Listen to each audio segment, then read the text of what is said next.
formado el grupo? Somos 12 alumnos, doctora. 12, ya.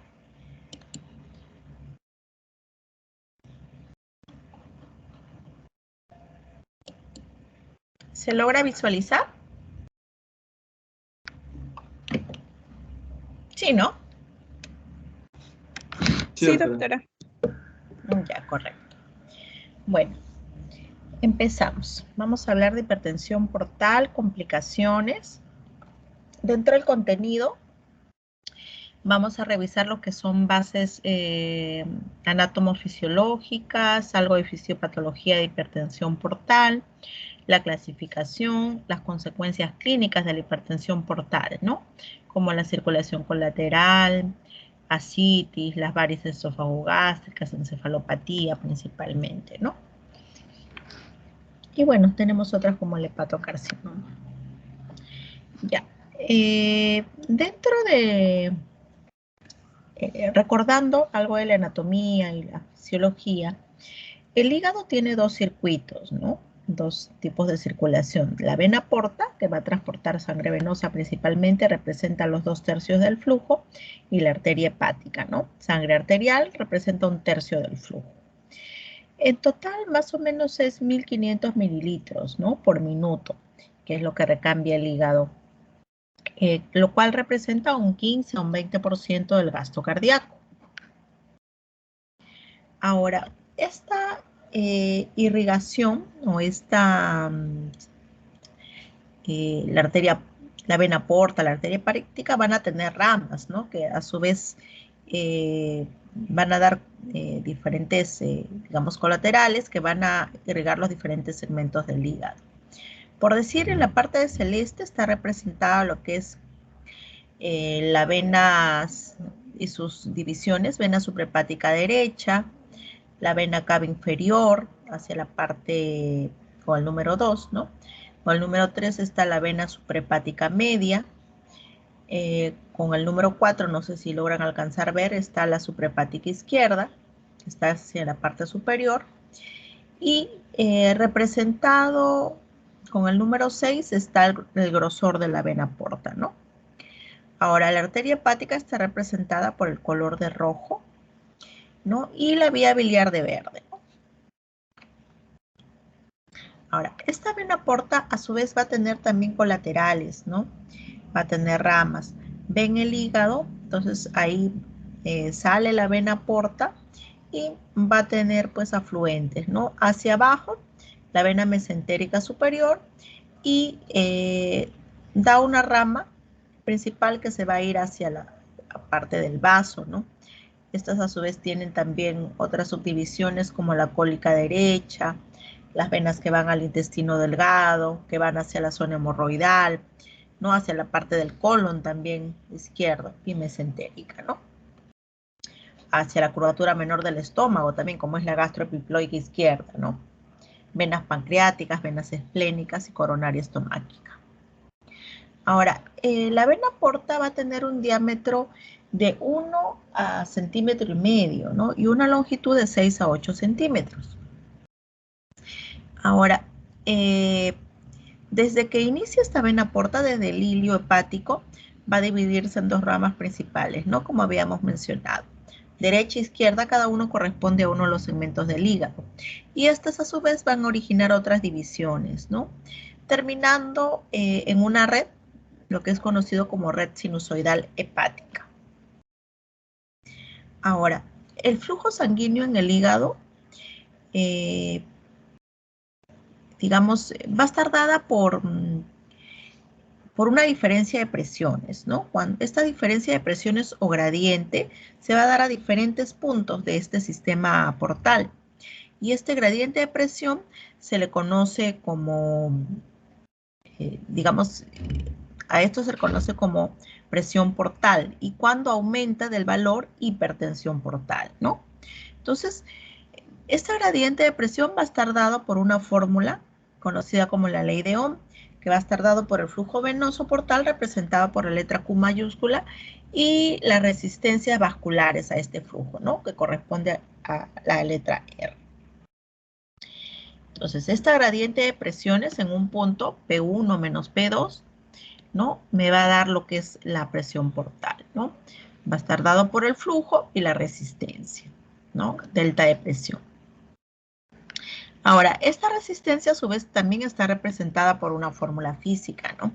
Que es el 8 por N, que viene a ser coeficiente de viscosidad, la longitud del vaso sobre pi y radio a la cuarta. La longitud del vaso. Ahora, la presión portal se va a dar de 5 a 10 milímetros de mercurio, ¿no? Eso es, digamos, lo normal es hasta 5, pero más de 5 puede, ya se considera hipertensión portal, pero sin manifestaciones clínicas, ¿no? Para que haya manifestaciones clínicas, esta gradiente de presión o esta hipertensión portal tiene que ser mayor de 10 milímetros de mercurio, ¿no? A partir de 10 ya se forma pues la citis, las varices, ¿no? Y las otras manifestaciones. Ahora, hablamos de hipertensión portal, ya les he manifestado cuando la presión o la delta de presión es mayor de 6 milímetros de mercurio, ¿no? Ya. Aquí se va a presentar cuando es mayor de 10 milímetros, ya he mencionado las varices esofágicas y gástricas, ¿no? La citis, puede haber ruptura de estas varices también, puede haber encefalopatía, ¿no? Descompensarse el paciente y progresar pues a un hepatocarcinoma. Aquí vamos a ver un algoritmo de cómo se produce la hipertensión portal. Entonces va a haber alteraciones en la estructura, ¿no? Estructurales y alteraciones en la función, lo cual va a originar un aumento de la resistencia periférica a nivel intrahepático, ¿no? Dentro del hígado. Va a aumentar esta hipertensión portal y se va a generar una vasodilatación de los vasos esplácnicos y sistémicos. Ahora, como se provoca la vasodilatación, pero el flujo se mantiene constante, el organismo lo va a censar o lo va a captar como si fuera, como si estuviera hipotenso, ¿no? Una hipotensión arterial, hipovolemia efectiva. De tal manera que se activan en respuesta a esa hipotensión los sistemas renina, angiotensina, aldosterona, ¿no?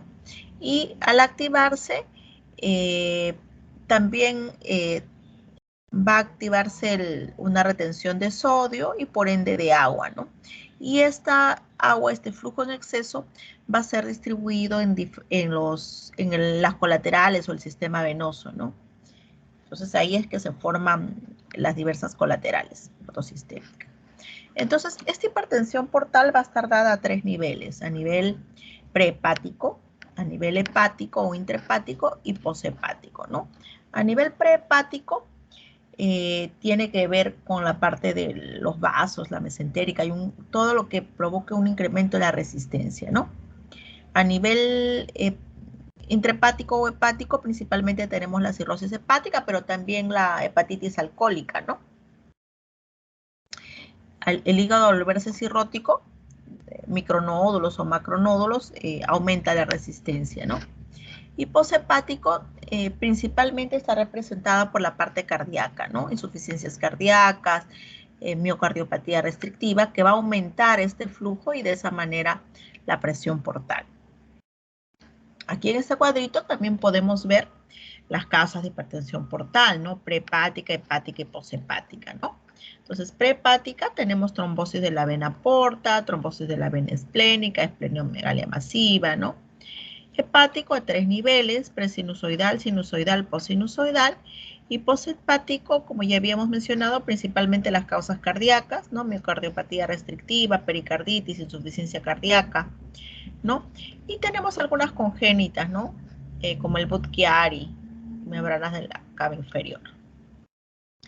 Ahora, a nivel intrahepático habíamos mencionado que estaba la cirrosis hepática principalmente, pero también la hepatitis alcohólica. Hay algunos fármacos, ¿no? Que pueden provocar también cirrosis, ¿no? Como el metrotexate, un exceso de vitamina A también puede ocasionar, ¿no? Y antes del sinusoide, algunas causas autoinmunes como la cirrosis biliar primaria, ¿no? Y hepatitis o una hepatopatía por fármacos o por sustancias como el arsénico y el vinílico, ¿no? Y las enfermedades de depósito o mieloproliferativas también a nivel presinusoidal. Y postsinusoidal tenemos las enfermedades veno-oclusivas, ¿no? Como Budd-Chiari.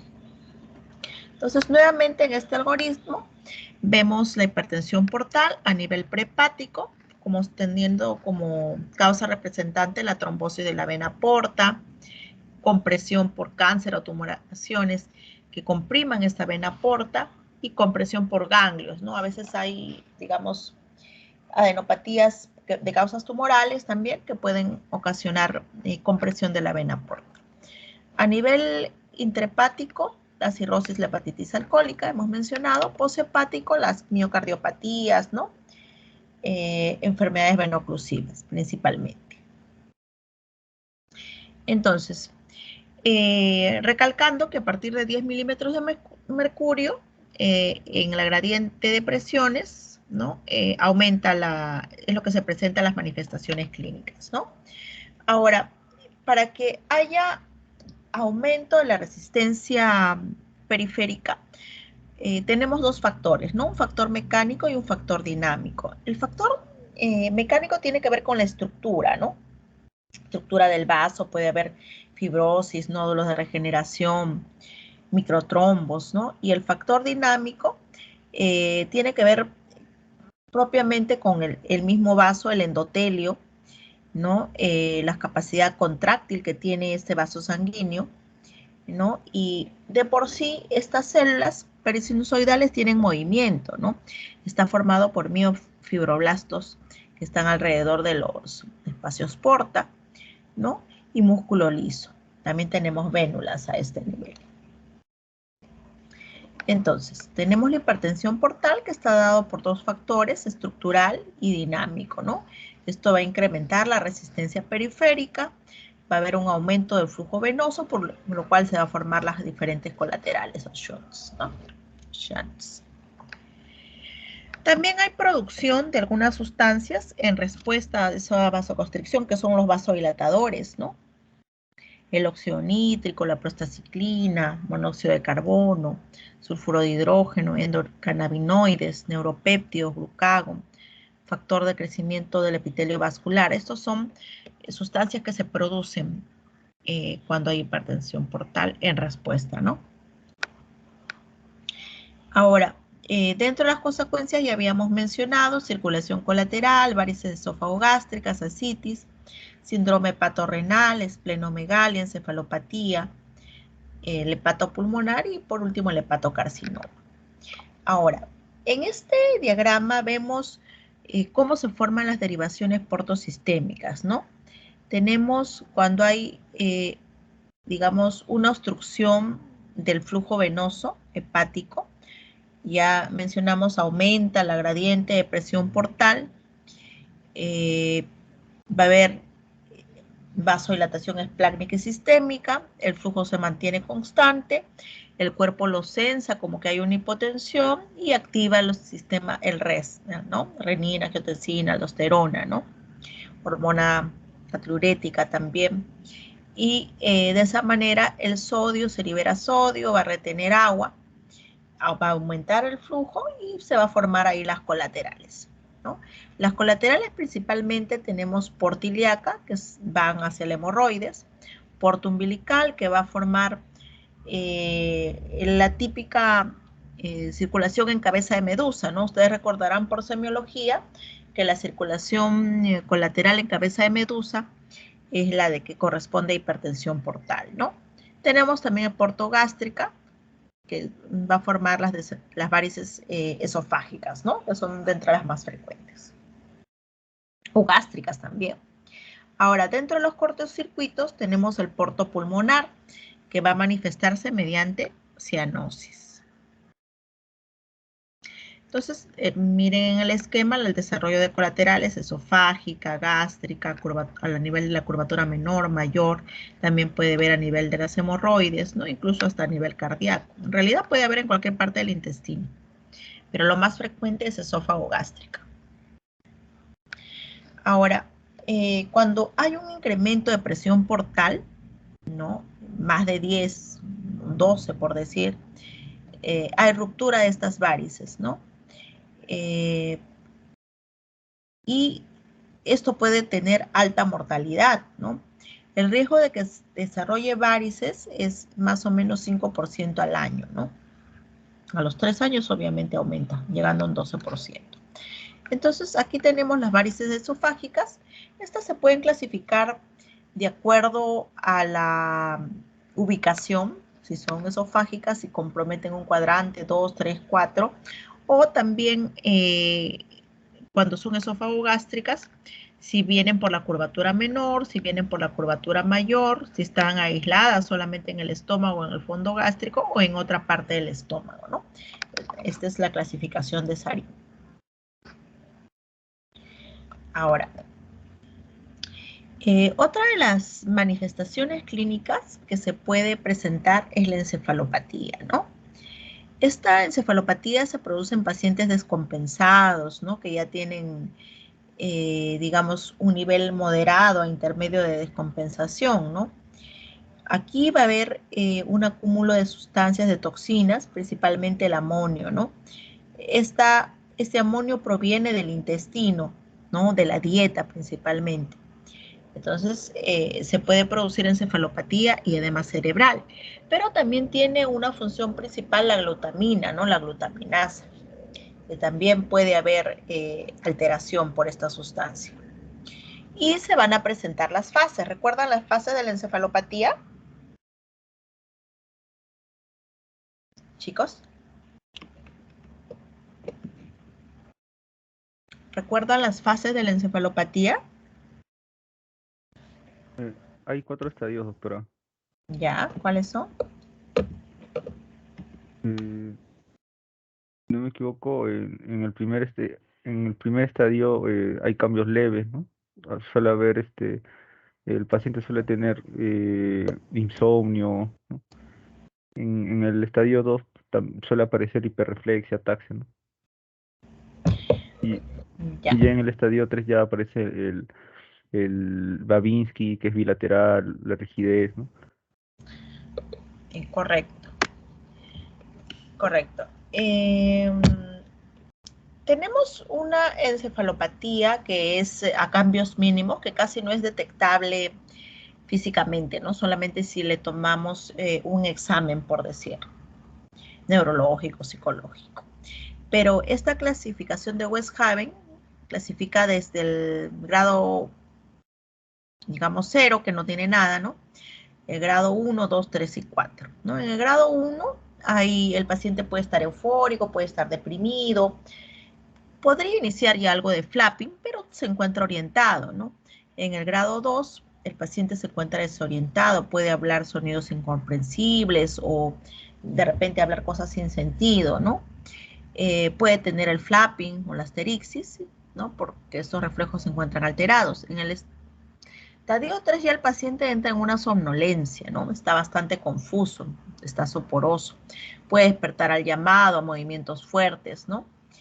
Y en el grado 4, obviamente el paciente entra en inconsciencia, entra en coma, ¿no? Incluso puede haber necesidad de intubarlo, ¿no? Hasta que mejore. Ahora, pueden haber factores desencadenantes en esta encefalopatía. Tenemos algunos fármacos, por decir las benzodiazepinas, narcóticos, alcohol. También incremento de la producción de amonio en el intestino, ¿no? Ingesta excesiva de proteínas, el estreñimiento, la hemorragia digestiva, ¿no? Infección, trastornos hidroelectrolíticos. Si el paciente se encuentra deshidratado por alguna causa, ya sea porque tome diuréticos, de repente sin control, puede deshidratarse, ¿no? Entonces puede haber vómitos, diarrea, ¿no? Tenemos los shunts portosistémicos, por decir, la derivación portocava, ¿no? Esto también puede causar encefalopatía, ¿no? Y la oclusión vascular, por último.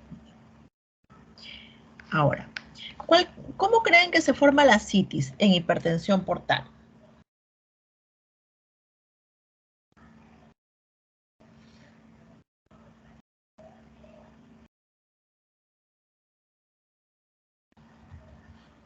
Chicos, ¿cómo se forma la citis? ¿Qué opinan?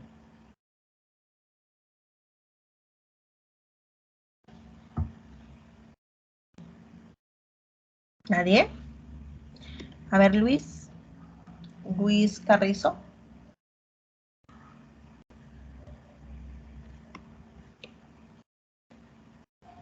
¿Se encuentra? Sí, doctora, ¿se me escucha? Sí, se escucha. Es la acumulación líquida en el espacio peritoneal, ¿no?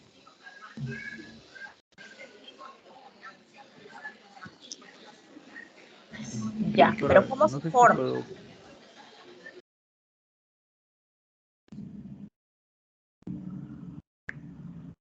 ¿Cómo se forma?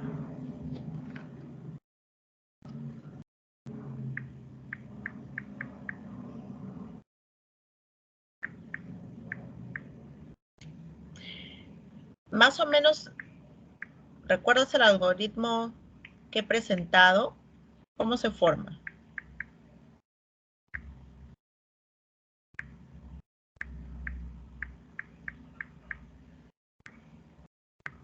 Doctor, no sé si puedo participar. Sí, claro. Es que en pacientes con cirrosis hay disfunción endotelial y esto va a producir la dilatación de la irrigación esplácnica, ¿no? Y esto disminuye eh, el volumen que está circulando en esa zona y se activa el sistema renin-angiotensina-aldosterona, ¿no? Correcto. Debido a la aldosterona, pues reabsorbe, secreta potasio, ¿no? Y reabsorbe sodio con agua y esto retiene líquidos, ¿no? Además también la hormona antidiurética y el sistema nervioso simpático contribuyen a eso, ¿no? Correcto, muy bien.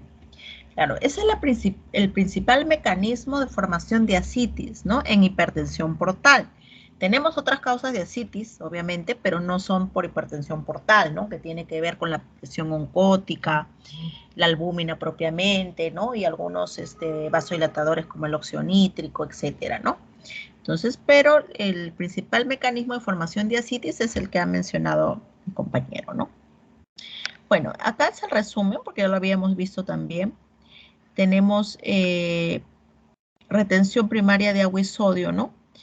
Debido a ese sistema renina-angiotensina-aldosterona y la hormona natriurética, y lo cual va a ocasionar una expansión del volumen plasmático, ¿no? Y va a generar lo que es la ascitis, retención de agua y ascitis. Entonces, acá tenemos otro cuadrito en el que se explica, ¿no? La cirrosis hepática, dada por una hipertensión portal sinusoidal, donde va a haber vasodilatación arterial esplácnica, también sistémica, disminución de este volumen efectivo, se activan los sistemas en mención, ¿no? Vasoactivos, antinatriuréticos, retención de sodio y agua, formación de ascitis. Y si se da una vasoconstricción a nivel renal en forma permanente y el riñón no responde, se genera lo que es el síndrome hepatorrenal, ¿no? Que en realidad viene a ser como una insuficiencia aguda renal. Entonces, tenemos también como consecuencia de hipertensión portal el hiperesplenismo, esplenomegalia, ¿no? Una de las manifestaciones que se da en el paciente de hipertensión portal, principalmente de causa cirrótica, son las alteraciones hematológicas, ¿no? Lo principal que se ve es plaquetopenia, pero también pueden verse visitopenia, ¿no? Anemia e incluso leucopenia, ¿no? Y el vaso tiende a crecer, ¿no? Tiende a haber esplenomegalia. Ahora, aquí enfocándonos en el síndrome hepatorrenal. Como habíamos mencionado, dentro de, digamos, cuando se activan los sistemas renina-angiotensina-aldosterona, va a haber una vasoconstricción, ¿no? Esa vasoconstricción permanente a nivel renal puede generar una insuficiencia renal aguda. En otros casos, el riñón responde con vasodilatadores, con prostaglandinas, óxido nítrico y la función renal se mantiene, ¿no? Entonces, tenemos tres sistemas, eje renina-angiotensina-aldosterona, que va a generar retención de sodio, ¿no? Y de ahí va a generar ascitis. Tenemos sistema nervioso simpático, que va a generar vasoconstricción arteriolar renal, y la antidiurética, ¿no? Vasopresina, que va a retener, pues, agua, ¿no? Entonces, se generan elementos vasoconstrictores permanentes a nivel renal y eso genera el síndrome hepatorenal como una insuficiencia aguda, ¿no? Se va a manifestar por una elevación de la creatinina en forma brusca mayor de 1.5, ¿no? Entonces tenemos también el síndrome hepatopulmonar que tiene que ver con un shunt portosistémico, SHUNT. Entonces va a haber una alteración en la difusión, ¿no?, de oxígeno de la arteria pulmonar a la vena pulmonar y se va a manifestar mediante una cianosis, ¿no? Hay alteración de la ventilación-perfusión, hay una reducción de la capacidad de difusión pulmonar, ¿no? Entonces, hipoxemia, cianosis.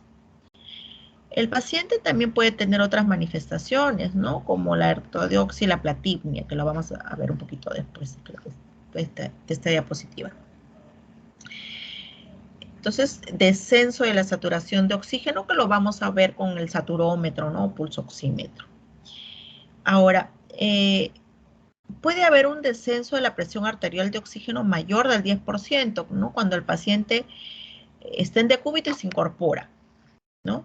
Puede haber platicmia también, que es un acortamiento de los movimientos respiratorios cuando adopta esta posición de sentado, ¿no? Estación, sobre todo en las zonas de declive. En fases más avanzadas puede haber disnea constante, cianosis, acropaquía, ¿no? Los dedos en palillo de tambor. Pero aquí hay que descartar pues que el paciente no haya tenido otras patologías como fibrosis pulmonar, ¿no? Asma, lo cual aumenta también digamos, la formación de acropaquía, ¿no? Esta diapositiva se ha pasado. Y por último tenemos el hepatocarcinoma, ¿no? El hepatocarcinoma puede formarse, bueno, no solamente debido a la hipertensión portal, ¿no? Es una degeneración progresiva que se da de los espacios porta, de los nódulos de regeneración.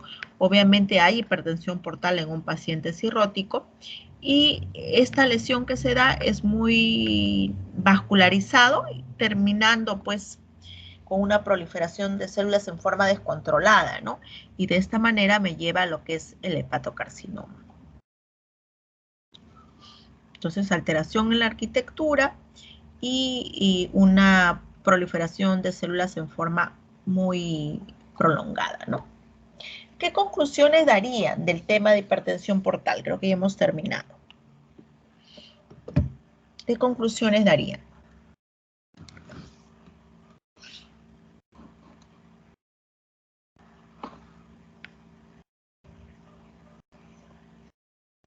Chicos.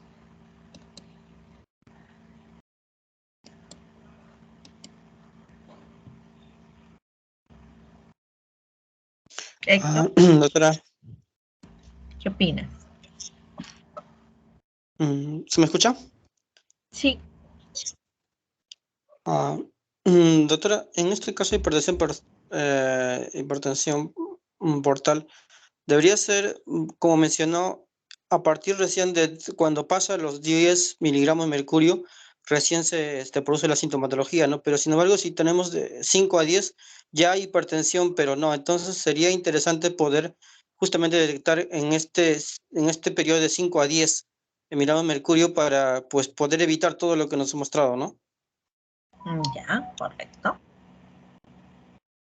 ¿Alguna otra intervención? Como conclusión.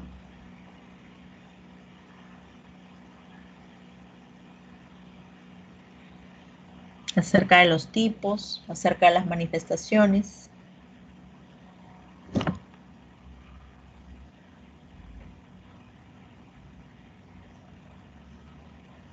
Bueno, concluyendo, tenemos hipertensión portal a 3 niveles, ¿no? Prehepático, intrahepático, posthepático, cada una con sus causas que hemos mencionado, representativas. La cirrosis hepática es una de las más frecuentes, ¿no?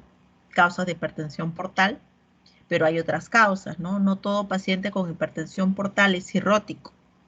Puede tener manifestaciones de hipertensión, pero no ser cirrótico, ojo. ¿Ya? Entonces puede haber otras causas, hay que dilucidar ahí bien la etiología, ¿no? Y por último, dentro de las manifestaciones, pues las más frecuentes, varices, circulación colateral y ascitis, ¿no? Son las más frecuentes. Muy bien, no sé si hay alguna pregunta.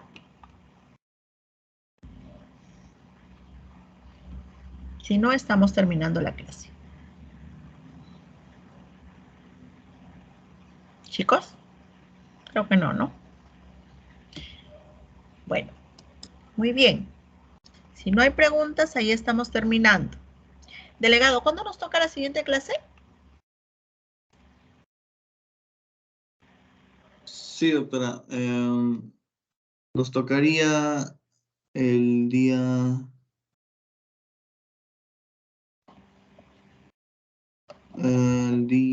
lunes. Ya sería el seminario, me parece, doctora. El seminario de hemorragia digestiva. Al seminario. Ya, Sí, correcto. Creas la sesión, por favor. sí, Ya el doctora, lunes no se igualito preocupe. va a ser en la noche, ¿ah? No creo que pueda antes. A las 8 igual, doctora. Sí, a las 8, por favor. Sí, está bien. Ya, correcto. Nos vemos. Buenas noches. Buen fin de semana.